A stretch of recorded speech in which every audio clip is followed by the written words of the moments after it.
You see this pile of festive cheer, the wrapping paper, the ornaments, the ribbons. You think it's just decoration. You think its destination is the attic or the trash heap. But you're wrong. Hidden inside this holiday clutter is a survival kit. And in a collapse, this isn't trash, it's a resource. Knowing how to use it is the difference between being a victim and a survivor. When the system breaks, the rules change, and the person who can see a tool where others see garbage is the one who walks away. Today, we're not unwrapping presents. We're unwrapping a whole new way of looking at the holidays. We will show you how 11 of the most common Christmas items, things you have in your house right now, become critical tools when the world goes dark. You will never look at your decorations the same way again. Number 1. Candy canes. Let's start with the candy cane. A striped piece of sugar. You think it's a treat for kids, but when the power grid is down and you're stranded in a freezing car, it's not a treat, it's fuel. Here's the reality. You're freezing. The temperature is dropping, and your body is waging a violent, unseen war against the cold. That war is called shivering, and it's consuming your energy at an alarming rate, burning hundreds of calories an hour just to maintain your core temperature. This is where the candy cane stops being a decoration and becomes a lifeline. A standard candy cane has about 45 to 60 calories of pure, unadulterated sugar. It's a direct shot of glucose your body can absorb almost instantly. It's the readily available ammunition your muscles need to keep contracting, to keep shivering, to keep generating the heat that's keeping you alive. But its value goes beyond simple thermodynamics. In a world that has gone silent and hostile, the familiar taste of peppermint is a powerful psychological tool. It's a small piece of normalcy when everything has fallen apart, a tiny anchor to the world that was. That single, familiar sensation can be enough to cut through the rising panic, to keep your head clear enough to make the right decisions, to fight for one more hour. Now, some people will tell you to sharpen it into a fish hook or use it as a splint. Let's get one thing straight. This is hardened sugar. It shatters under pressure and dissolves in water. It's not a reliable tool for anything other than what it was made for: consumption. Betting your life on a sugar fish hook is a fool's move, born from fantasy, not experience. Its real value is the one you can count on: calories and morale. That's its job. Don't ask it to do more. Section 2. Wrapping paper. Next, the wrapping paper. On Christmas morning, it's a mountain of trash destined for a black bag. But that shiny foil-based paper, in a crisis, that's not garbage. It's a signal. A desperate scream for help written in light. Its most critical use is making yourself seen. Imagine you're lost, injured, and immobilized. You hear the faint drone of a search plane in the distance, your only chance of rescue. A big sheet of shiny paper, first crumpled into a tight ball and then flattened back out, creates countless reflective facets that catch the sun. It becomes a massive, shimmering beacon, a chaotic explosion of light that is impossible to ignore from the air. It's not a true signal mirror. It can't create a focused, directed flash, but it creates something just as valuable: a large, flickering target that screams, "I'm here." It's an anomaly in the natural landscape, a clear sign of human presence. Beyond that, it's a barrier. Is it waterproof? No, not even close. Submerge it, and it will fail. But the coated, glossy side offers a degree of water resistance. In a pinch, when you feel the cold dampness seeping into your boots, you can line the inside of them to keep your socks from getting soaked. You can wrap it around a field dressing to shield it from a persistent drizzle. It's not a permanent fix, it's a stopgap, a temporary shield between you and the elements, a way to buy you precious time. And when you're fighting off hypothermia, any barrier is better than no barrier at all. Finally, it's tinder. Crumple it, and it will take a spark and burst into flame. For a real kick, coat it in wax from one of your holiday candles. The wax acts as a fuel extender, making it burn longer and hotter, giving your damp kindling a real chance to ignite. It's not trash, it's a signal, a temporary barrier, and a fire starter. Section 3. Glass or plastic ornaments. The delicate ornaments on your tree seem like the last thing you'd want in a survival situation. They're fragile, they're decorative, they seem utterly useless. But that's because you're looking at them wrong. You're seeing them as a whole, when their real value is in their potential to be broken. Their number one job is signaling. A whole mirrored ornament can be hung from a branch to twist and flash in the wind, a small but persistent beacon that might catch a rescuer's eye. But the real power comes when they're shattered. Carefully, deliberately break a glass or plastic ornament, and you get dozens of sharp, highly reflective shards. Use gloves or a thick piece of cloth to handle them. This isn't a game. Broken glass is unforgiving. Spread those fragments across an open area on the ground, in a clearing or on a rock outcropping. From the air, that's not just broken glass. It's a massive, glittering signal panel, a field of strobing lights that flicker with every shift of the sun. It's a high-risk, high-reward move. But what about other uses? Can you use a clear plastic one for solar water disinfection? Let's be brutally honest. The plastics used in cheap ornaments are a complete unknown. They might not transmit the specific UVA radiation needed for disinfection, and worse, they could leach harmful chemicals into your precious water as they heat up. The volume is tiny, and the risk is huge. It's not a reliable method. What about dew collection? On a cold morning, you'll get a few wet drops, not a life-sustaining drink. The real, primary function here is as a large area visual signal, or, in a true last-ditch effort, a very dangerous and unpredictable cutting edge. This is a desperation tool, and you must treat it as such. Its fragility is not a weakness. It's a feature you can exploit when all other options are gone. Section 4. Tinsel. Tinsel. It's the messiest, most frivolous decoration imaginable. It gets everywhere, clings to everything, and seems to exist only to be a nuisance. But in a world where every resource matters, that metallic plastic has two potential jobs when things fall apart. First, it can be fashioned into light-duty cordage. Let's be clear, this isn't paracord. A single strand is pathetically useless, snapping with the slightest pressure. But survival is about patience and ingenuity. If you take the time to painstakingly braid dozens, or even hundreds, of these individual strands together, you can create a surprisingly functional light-duty cord. Is it going to hold your body weight? Absolutely not. Is it strong enough for a load-bearing ridgeline on a shelter? Don't even think about it. But it is good for tying up a small, makeshift tarp, hanging herbs or strips of meat to dry, or other non-critical tasks around your camp. Can you use it for a fishing line or a small game snare? You can try, but don't bet your dinner on it. It's weak, it has a high degree of stretch, and it will likely fail under the real tension of a struggling animal. But for simple binding, it's better than nothing. Second, the metallic coating reflects a small amount of heat. It's not a mylar blanket, not even close. The effect is minimal. However, if you are cold and have nothing else, stuffing handfuls of it into your jacket or between the layers of a shelter wall will trap air, which is the primary principle of all insulation. It will also reflect a tiny, almost negligible fraction of your body heat back at you. When you're freezing and desperate, every single degree matters. So, it's not just fluff. It's improvised, low-strength cordage, and minor, last-resort insulation. It requires a lot of work for a small return, but in a long-term scenario, that work might be worth doing. Section 5. Christmas lights. When the power goes out, these festive lights seem worthless, a sad reminder of a connected world that no longer exists. But that's a mistake. The individual components are a resource waiting to be harvested. First, and most importantly, let's consider the modern battery-powered or solar-powered LED strings. These are a complete game-changer in a blackout. A prepper who stocks up on these after Christmas has a ready-made source of efficient, long-lasting, off-grid light.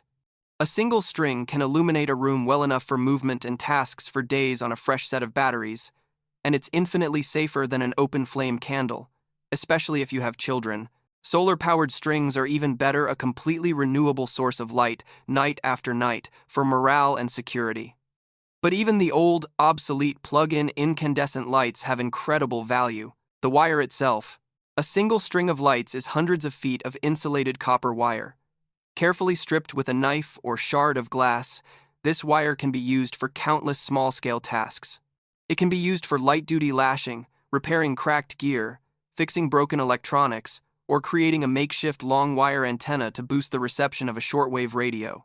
It's thin-gauge wire, so don't mistake it for strong cordage for building shelters or tying heavy loads. But for small, delicate tasks requiring dexterity and conductivity, it's a valuable supply that is difficult to find elsewhere. The other fringe ideas using the tiny, brittle filament from a broken bulb as a needle or a single bulb for heat are impractical and border on fantasy. The filament is too fragile to pierce anything, and the heat from a single miniature bulb is functionally zero. Focus on the real, tangible uses. Stockpiling off-grid light sources and harvesting a massive supply of useful copper wire. Section 6. Ribbon or garland. That festive ribbon is for wrapping presents and making decorative bows. It's soft, colorful, and seemingly trivial. But in a crisis, a spool of fabric ribbon is a roll of high-visibility cordage and critical first aid material. Its most practical and immediate use is as a trail marker. Imagine you have to leave your camp or disabled vehicle to find water or forage for resources. In a dense forest or an unfamiliar landscape, it is dangerously easy to become disoriented and lost, turning a short expedition into a fatal error. Tying brightly colored strips of ribbon to tree branches or landmarks as you go creates a vital breadcrumb trail. This visual lifeline ensures you can find your way back to safety, even when you're tired, stressed, or the light is failing. For first aid, a clean piece of fabric ribbon can be an invaluable tool. It can be used as a makeshift bandage to hold a dressing or compress in place over a wound, keeping it clean and applying pressure. A wider, stronger piece of ribbon, like the kind found on decorative garlands, can be used to fashion a surprisingly effective sling to immobilize an injured arm, or it can help secure a splint to a fractured limb, preventing further injury. But here's a critical warning you must not ignore. Do not ever use it as a tourniquet. Most ribbon is too narrow and lacks tensile strength. When tightened, it will cut deep into the flesh and damage tissue without effectively stopping severe arterial bleeding. An effective tourniquet needs significant width and a windlass mechanism to apply broad, mechanical pressure. Using a thin ribbon is a dangerous, life-threatening mistake that will make a bad situation worse. See the ribbon for what it truly is: an excellent trail marker, a functional bandage tie, and a light-duty lashing for non-load-bearing tasks. Section 7. Pine cones. The pine cones on your mantle or in a decorative basket are more than just a rustic touch. In a survival scenario, they are one of nature's best and most reliable fire starters, a perfectly engineered piece of kindling. A dry, open pine cone is designed by nature to catch a flame. The thin, woody, spaced-out scales allow for maximum airflow, which is essential for combustion. The entire structure is composed of dry, resinous material that is eager to burn. A single pine cone placed at the base of your kindling pile can be the difference between a sputtering, smoky fire and a roaring, confident one. It acts as the perfect intermediate stage between your initial flame source, be it a match, a lighter, or a spark from a ferro rod, and your larger sticks of kindling. To make it even better, to turn it into a supercharged fire starter, dip it in melted candle wax. The wax soaks into the porous wood, and the coated scales become a long-burning fuel source. A wax-infused pine cone will burn hot and steady for several minutes, giving your main fuel, even if it's slightly damp, plenty of time to dry out and catch fire. This is a simple preparation that can save your life in wet, cold conditions. Other uses, like using them for insulation or as parts for a trap, are theoretically possible but highly impractical. For insulation, a thick bed of dry leaves, grasses, or pine boughs is far more effective and exponentially easier to gather than a pile of pine cones. For traps, you need well-made, predictable triggers carved from sturdy, straight sticks. A pine cone is not your best option for a precision mechanism. Its primary and most powerful survival use is starting a fire. It excels at this one critical task. Focus on that, master that, and you will have a powerful tool at your disposal. Section 8. Holiday candles. Candles create a warm, festive atmosphere. But when the power is out for good, their role changes from atmospheric to absolutely essential. They offer three distinct resources: light, a small amount of heat, and a versatile block of wax. Light is the obvious and most immediate use. In a blackout, a single candle provides more than enough light to move and work safely in a dark room, preventing trips, falls, and other accidents. It preserves the batteries in your flashlight for when you truly need them. But the heat is what people often misunderstand, and this misunderstanding can be deadly. Yes, in a tiny, perfectly enclosed space like a car or a small survival tent, a candle or two can raise the ambient temperature a few precious degrees.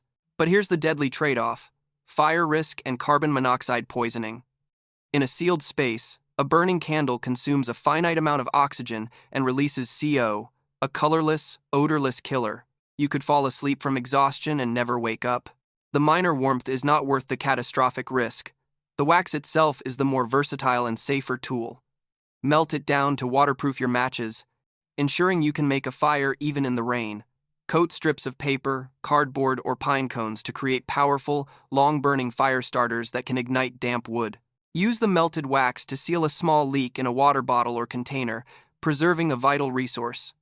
Some might tell you that you can use the wax to cover a wound, but this is dangerous advice. Clean-looking wax is not sterile wax. Pouring it into an open wound risks trapping bacteria and debris, leading to a severe infection when you have no access to antibiotics. It is not a liquid bandage.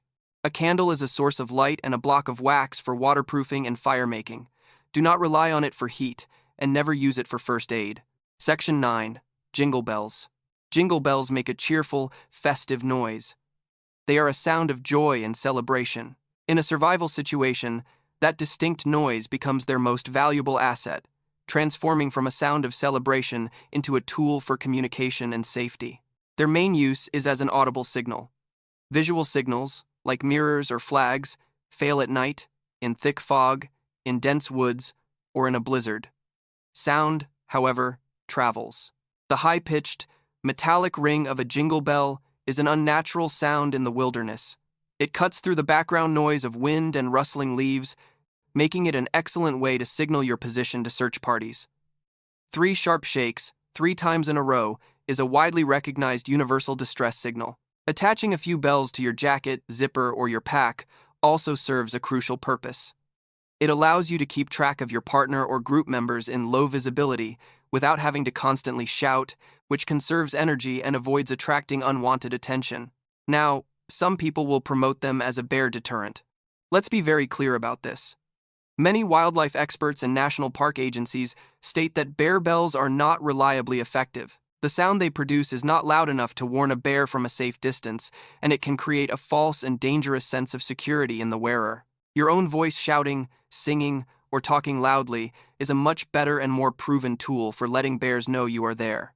Others might suggest using the echo from the bell to navigate in a whiteout. This is also highly unreliable and requires a level of skill and practice that is beyond most people.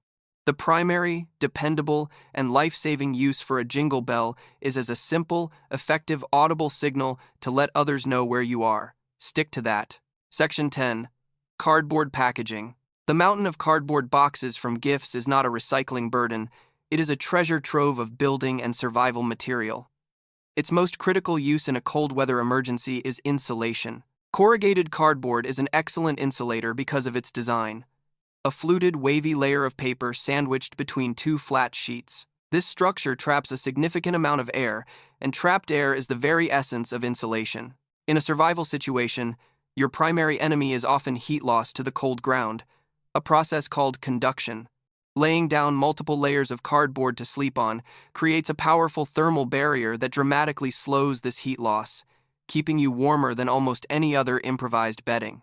This single act can be the difference between a night of restorative sleep and the onset of hypothermia. In a long-term power outage, a small room or cubicle built from large appliance boxes inside a cold house creates a micro-shelter. This small space traps your body heat far more effectively than trying to heat an entire room, allowing you to stay warm with minimal energy. Beyond shelter, cardboard is a superior fire-starting material. Torn into strips and fluffed up, it serves as excellent tinder. Tightly rolled into a log and dipped in melted wax, it becomes a dense, long-burning fire log, a buddy burner that can provide sustained heat for cooking or warmth. It can be used as a fan to gently coax a struggling fire to life, or even shaped into a makeshift sled to haul gear over snow, reducing your workload. Its sheer volume, light weight, and incredible versatility make it one of an urban or suburban survivor's most valuable and abundant resources. Its shelter, its insulation, and its fire, all in one humble package that most people throw away without a second thought. Section 11. Mylar balloons or shiny gift bags. That floating metallic balloon from a Christmas party or that shiny gift bag is often made of Bopet, the exact same material used in emergency space blankets. Its survival applications are not theoretical. They are direct, proven, and incredibly effective. Its number one job is preventing and treating hypothermia. The thin, metallic surface is a phenomenal, radiant barrier, reflecting up to 90% of your body's radiant heat right back to you.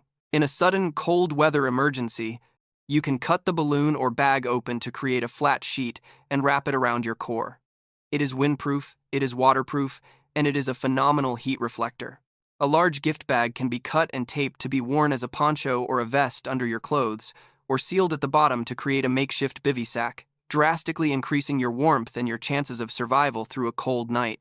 It may not be as durable as a purpose-built emergency blanket, but the life-saving scientific principle is exactly the same. This material can also be used to create a solar still to produce pure drinking water. Dig a pit in damp, sunny ground, place a container at the bottom, and cover the pit with the mylar sheet, weighing down the edges with rocks and placing a small pebble in the center. The sun's heat causes moisture to evaporate from the ground, condense on the cool underside of the mylar, and drip down from the center into your container. This is a slow, low-yield process. Don't expect gallons. You will get spoonfuls, but those spoonfuls of pure, pathogen-free water can be a lifesaver.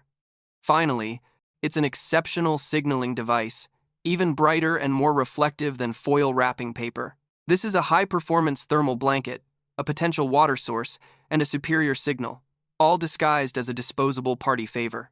11 common Christmas items transformed into a survival kit. A candy cane is emergency fuel. Wrapping paper is a signal. A cardboard box is a life-saving shelter. The key here isn't the items, it's the mindset.